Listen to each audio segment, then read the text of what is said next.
Assalamualaikum warahmatullahi wabarakatuh. Bapak Ibu, kemarin ada yang tanya, seorang laki-laki, dia sudah bekerja selama umur 44 tahun ya. Dia sudah membangun bisnis macam-macam, pernah menyewakan mobil, kemudian bangkrut, kemudian jual beli hasil bumi, ngirim ke pasar, pernah jaya, kemudian bangkrut lagi. Ya, kemudian yang terakhir sekarang istrinya ini di rumah laundry ya. Tapi dia merasa bahwa hasilnya tidak banyak ya. Nah, dia bertanya kenapa bisa begitu ya. Kemudian ya saya jawab bahwa yang namanya seseorang itu ya itulah cerita klasik bagaimana seorang yang punya ambisi tinggi tapi tidak disertai dengan program pikiran yang benar di bidang keuangan ya. Nah, jadi Bapak Ibu, Bruce Lipton mengatakan bahwa sejak kita umur 7 tahun ya, itu di dalam pikiran kita sudah ada program pikiran bawah sadar yang diisikan gitu ya. Di mana programming pada anak-anak tadi antara keluarga orang kaya dan keluarga orang biasa itu berbeda gitu ya. Jadi seperti saya dari keluarga orang biasa ya, programmingnya adalah sekolah yang tinggi supaya nanti bisa mendapatkan pekerjaan yang bergaji tinggi dan bisa kaya. Dan itu menurut Robert T. Kiyosaki dalam bukunya Rich Dad Poor Dad nonsense gitu ya. Nah, orang kaya tidak seperti itu programmingnya. Jadi dengan kata lain Bapak Ibu, mereka yang lahir di lingkungan orang kaya, pengusaha, investor, itu punya kemungkinan untuk cepat kaya karena memang program pikiran bawah sadarnya sudah tepat programnya. Sedangkan di kalangan orang biasa dari pegawai, ya karyawan, usaha kecil, profesional, ya, seperti keluarga saya, itu meskipun kita berusaha keras, sulit sekali untuk bisa kaya. Karena programnya nggak benar. Nah, bagaimana sekarang cara mengatasinya? Yaitu dengan cara reprogramming ya, atau mengganti programnya. Ada dua cara, dulu dengan merantau, kemudian bertemu dengan orang kaya, kemudian diganti programnya oleh orang kaya itu ya, dengan magang bertahun-tahun, berkumpul dan lain-lain, barulah kita bisa kaya. Atau yang kedua, dengan yang program kita adakan tuh, yaitu masuk ke Good BTD, Building the Dream, kemudian mendengarkan audio terapi bawah sadar di situ, kemudian kita membersihkan mental block ya, yaitu program-program yang lama ya, dengan cara hadir di workshop namanya ya. Di situ kita belajar menghilangkan dengan self, dengan Ho'oponopono, dengan macam-macam ya. Ada diajarkan di situ. Ya. Kemudian untuk memperkuat program ATBS yang didengar 21 kali itu, kita hadir di SIV, Seminar Inspirasi dan Visi gitu ya. Nah, kemudian teman tadi tanya, "Loh Dok, kalau gitu buntut-buntutnya kita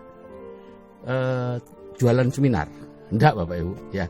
Kami tidak jualan seminar. Kenapa? Karena saya dan teman-teman pembicara itu tidak dibayar di seminar itu. Ya, kita tidak dapat honor. Jadi uang yang dari seminar itu digunakan untuk nantinya meningkatkan kinerja MSO dalam meningkatkan atau memberdayakan orang banyak. Ya. Jadi digunakan untuk organisasi lah, kasarnya seperti itu. Tidak untuk kepentingan kami. Ya. Jadi kami tidak menjual seminar. Kami tidak mendapatkan uangnya dari seminar ya, karena orang yang mendapatkan uangnya dari seminar cara kaya berarti tidak bisa dipakai itu cara itu ya, karena dia harus mengadakan seminar untuk bisa kaya. Nah, jadi kami tidak mengadakan seminar, saya tidak menjual seminar ya. Kemudian dia bertanya, "Dok, kalau saya misalnya masuk atau berproses di grup BTD tadi itu dan CAA atau apa, kira-kira berapa persen kemungkinan saya untuk bisa berhasil?" Ya. Nah, saya katakan secara individu kemungkinan untuk berhasil adalah 100%. Kalau Anda mengikuti semua prosesnya. Ya. Masalahnya adalah hanya sebagian kecil saja yang mengikuti semua prosesnya. Gitu ya. Mulai mendengarkan ATBS ataupun nanti hadir ke pertemuannya, itu sebagian kecil saja yang mengikuti. Sebagian besar enggak. Karena memang kita dihambat oleh program pikiran bawah sadar kita sendiri. Ya, yang tidak ingin kita kaya. Jadi seperti itu Bapak Ibu yang terjadi. Nah, saya beruntung Bapak Ibu ya, pada saat saya berproses tahun 2004 itu, saya ditangani oleh seorang mentor yang luar biasa, ya, Pak Ojat namanya. Ya. Jadi beliau awalnya ngetes saya, ya. Dokter butuh mendengarkan kaset ini, ya. Saya langsung beli ke Surabaya. Lagi mendengar, sampai kadang-kadang seminggu saya 3 kali bolak-balik Batu Surabaya untuk mendengarkan atau membeli kaset dan buku. Nah, kemudian beliau menyarankan saya untuk datang terus ke pertemuan-pertemuannya. Ada pertemuan mingguan, bulanan, dan lain-lain. Dan saya tidak bisa, Bapak Ibu, ya. Saya tidak bisa hadir ke pertemuan karena selalu terhambat oleh pasien. Ya. Nah, padahal di salah satu kaset dari Robert T. Kiyosaki itu mengatakan bahwa kalau kita kumpul 5 tahun, ya, dengan orang-orang kaya di seminar itu, maka tanpa menjalankan bisnis yang sama pun kita akan bisa kaya. 5 tahun loh Ibu, ya. 5 tahun adalah tahun perubahan, ya. Ada pelita pembangunan 5 tahun, ya, pergantian kepemimpinan itu biasanya juga 5 tahun. Jadi Bapak Ibu perlu mengalokasikan waktu 5 tahun untuk bisa berubah. Nah, saya tidak bisa datang, tapi kemudian oleh Pak Ojat, ya, selama 2 bulan saya nyaris sulit sekali untuk bisa datang karena selalu ada pasien. Dan kemudian Pak Ojat mengatakan, "Dok, buat keputusan untuk selalu datang karena itu penting." Saat itu saya belum belajar tentang pikiran dan lain-lain, Bapak Ibu. Akhirnya saya membuat keputusan untuk selalu datang ke seminar, ke pertemuan. Saya berdiri di depan kaca, ngomong pada diri saya sendiri, dan langsung dites. Jadi pada saat saya mau berangkat, ada pasien mau melahirkan. Dan saya putuskan untuk saya operkan ke dokter lain. Saya minta maaf, ada keperluan yang tidak bisa saya tunda. Setelah itu Bapak Ibu, selama 2 tahun berikutnya sampai saya berhenti praktek, tidak ada gangguan sama sekali. Jadi Bapak Ibu, kalau Bapak Ibu memang memutuskan untuk bisa berubah, lakukan sepenuhnya. Dengarkan ATBS 21 kali, kemudian usahakan selalu hadir di workshop, selalu hadir di shift. Dari mana uangnya? Dari itu.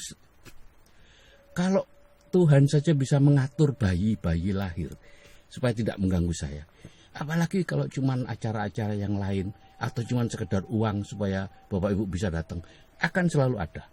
Kalau Bapak Ibu membuat keputusan dan kemudian lulus dengan tesnya, ya, karena begitu Bapak Ibu membuat keputusan, nanti dites itu, ya. Mungkin tidak tahu saya tesnya apa, karena yang di atas sana itu lebih punya kreativitas dibandingkan saya. Ya, bisa saja begitu Bapak Ibu siap mau berangkat, tiba-tiba ada kebutuhan yang mendesak sehingga uangnya bisa dipakai. Di situ ujiannya Bapak Ibu, lulus apa enggak. Dan jangan konsultasi ke saya.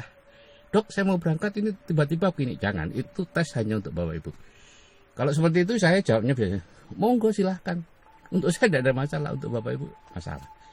Oke Bapak Ibu, jadi usahakan untuk selalu hadir. Dan teman-teman yang sekarang berhasil, Pak Kosin, Pak dan lain-lain itu, mereka selalu hadir di seminar, selalu hadir di pertemuan-pertemuan yang kita adakan. Dan Bapak Ibu mungkin tidak beruntung dapat mentor saya, ya. Saya tidak bisa memaksa-maksa. Pada zamannya Pak Kosin saya masih bisa memaksa-maksa karena hanya 1 BTD waktu itu. Sekarang ada ribuan BTD, sehingga saya ya udah terserah saja. Pokoknya saya mengarahkan, Anda mau berproses atau tidak mau berproses, tidak usah minta maaf kepada saya, minta maaflah kepada keluarga Bapak Ibu yang sudah Bapak Ibu kecewakan karena gagal untuk berubah. Oke, saya kira itu yang bisa saya sampaikan.